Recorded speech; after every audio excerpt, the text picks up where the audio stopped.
भारत में वकील एडवोकेट की भूमिका सिर्फ कोर्ट में बहस करने तक सीमित नहीं होती, बल्कि वह एक कानूनी सलाहकार, प्रतिनिधि और न्याय प्रणाली का महत्वपूर्ण स्तंभ होता है।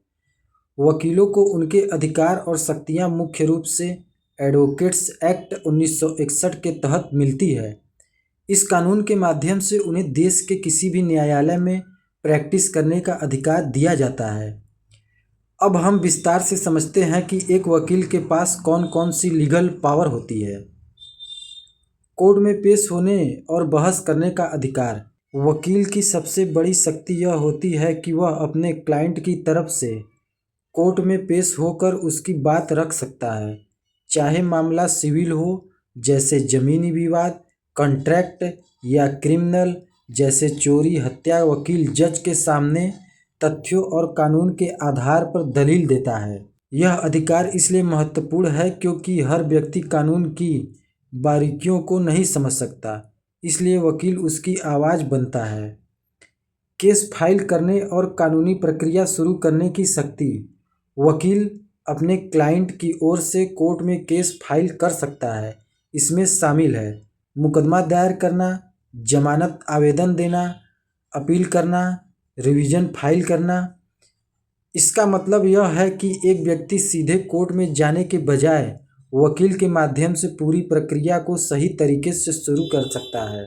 प्रभावी बहस, लीगल आर्गुमेंट करने की शक्ति। वकील का काम सिर्फ केस फाइल करना नहीं है, बल्कि उसे जीतना भी है।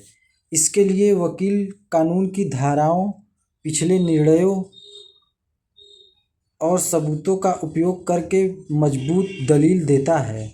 एक अच्छा वकील अपनी बात इस तरह रखता है कि जज को पूरा केस स्पष्ट रूप से समझ आ जाए। गवाहों से जिरह, क्रॉस एग्जामिनेशन का अधिकार। यह वकील की सबसे ताकतवर शक्तियों में से एक है। वकील गवाहों से सवाल पूछकर उनके बयान की सच्चाई को परखता है। यदि गवाह झूठ बोल रहा हो तो उसे पकड़ सकता है, विरोधी पक्ष की कहानी में खामियां निकाल सकता है। यह प्रक्रिया कई बार केस का रुख बदल देती है। लीगल डॉक्यूमेंट तैयार करने की शक्ति, ड्राफ्टिंग पावर। वकील विभिन्न प्रकार के कानूनी दस्तावेज तैयार करता है, जैसे वकालतनामा, agreement, legal notice, affidavit, petition. इन डॉक्यूमेंट की भाषा और संरचना बहुत महत्वपूर्ण होती है, क्योंकि यही कोर्ट में सबूत के रूप में काम आते हैं। क्लाइंट का प्रतिनिधित्व। वकील अपने क्लाइंट की ओर से न केवल कोर्ट में बल्कि अन्य जगहों पर भी प्रतिनिधित्व कर सकता है, जैसे सरकारी कार्यालय, ट्रिब्यूनल, पुलिस स्टेशन। सीमित स्तर पर इससे क्लाइंट को हर जगह खुद जाने की ज़रूरत नहीं होती।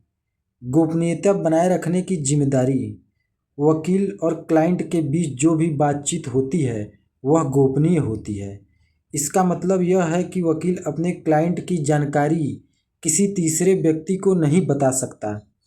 यह विश्वास का संबंध होता है जो न्याय प्रणाली के लिए बहुत ज़रूरी है। पूरे भारत में प्रैक्टिस करने का अधिकार। एक बार जब कोई व्यक्ति वकील बन जाता है और बार काउंसिल में रजिस्टर हो जाता है, तो वह पूरे भारत में किसी भी कोर्ट में प्रैक्टिस कर सकता है। यह अधिकार वकीलों को एक राष्ट्रीय स्तर पर काम करने की सुविधा देता है। कानूनी सलाह देने की शक्ति, लीगल एडवाइज। वकील अपने क्लाइंट को सही और गलत का अंतर समझाता है और कानून के अनुसार सही रास्ता बताता है। उदाहरण, कोई एग्रीमेंट साइन करना चाहिए या नहीं, कोई केस करना चाहिए या नहीं, किसी केस में क्या रणनीति अपनानी चाहिए। समझौता, सेटलमेंट कराने की भूमिका। कई बार वकील कोर्ट के बाहर ही विवाद को सुलझाने में मदद करता है। इसे आउट ऑफ कोर्ट सेटलमेंट कहा जाता है। यह समय और पैसे दोनों की बचत करता है। वकील की सीमाएं। हालांकि वकील के पास कई शक्तियां होती हैं, लेकिन कुछ सीमाएं भी होती हैं। वह झूठे सबूत नहीं बना सकता, कोर्ट को गुमराह नहीं कर सकता, गैर कानूनी काम में मदद नहीं कर सकता, अपने क्लाइंट को गलत सलाह नहीं दे सकता। अगर वकील ऐसा करता है तो उसके खिलाफ कार्रवाई हो सकती है। निष्कर्ष, वकील न्याय प्रणाली का एक अहम हिस्सा होता है। उसकी लीगल पावर उसे सक्षम बनाती है वह आम आदमी को न्याय दिला सके। कोर्ट में बहस करने से लेकर दस्तावेज तैयार करने, गवाहों से जिरह करने और क्लाइंट का प्रतिनिधित्व करने तक हर जगह वकील की भूमिका महत्वपूर्ण होती है। लेकिन इन शक्तियों के साथ जिम्मेदारी भी जुड़ी होती है। वकील को हमेशा कानून और नैतिकता के दायरे में रहकर काम करना होता है।